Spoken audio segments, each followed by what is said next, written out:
Temple town తిరుపతిని జాతీయ ఆధ్యాత్మిక కేంద్రంగా తీర్చిదిద్దుతామని ముఖ్యమంత్రి చంద్రబాబు నాయుడు అన్నారు.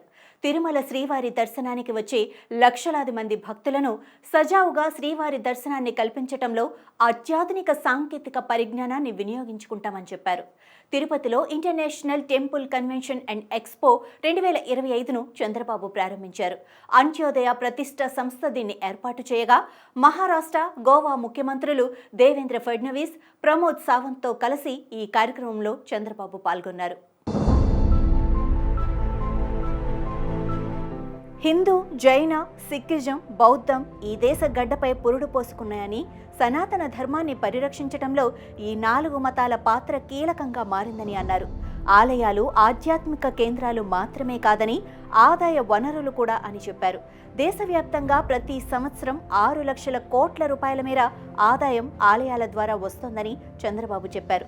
భక్తులు హుండీలు, ఇతర రూపాల్లో భగవంతుడికి ఏ ఉద్దేశంతో మొక్కులు చెల్లించుకుంటారో, కానుకలను సమర్పించుకుంటారో వాటికే ఖర్చు చేయాల్సిన అవసరముందని చంద్రబాబు చెప్పారు. దీనితో పాటు ధార్మిక కార్యక్రమాలు, ఆధ్యాత్మిక సదస్సులను నిర్వహించడానికి వినియోగించాల్సి ఉందని పేర్కొన్నారు. సనాతన సాంప్రదాయాలు, సంస్కృతిని దేశ ప్రజలు అత్యంత భక్తి విశ్వాసాలతో పాటిస్తూ ఉండటం వల్లే దేశంలో కుటుంబ వ్యవస్థ బలంగా ఉంటోందని చంద్రబాబు వ్యాఖ్యానించారు. దేశంలో గల అన్ని రాష్ట్రాల్లో కూడా శ్రీవారి ఆలయాలను నిర్మించనున్నామని, దీనికి అవసరమైన కార్యాచరణ ప్రణాళికలను రూపొందించుకున్నామని చెప్పారు. రాష్ట్రంలో ధార్మిక కార్యక్రమాలను అమలు చేయడానికి కోట్ల రూపాయలు ఖర్చు చేస్తున్నామని చంద్రబాబు స్పష్టం చేశారు. దేవాలయాల అభివృద్ధి కోసం ప్రజల నుండి IVRS కాల్స్ ద్వారా అభిప్రాయ సేకరణ తీసుకుంటామని అన్నారు. ప్రజల నుంచి వచ్చే సూచనలు, సలహాలకు అనుగుణంగా ఆలయాల నిర్వహణను మరింత కట్టుదిట్టం చేయడానికి చర్యలు తీసుకుంటున్నామని చెప్పారు.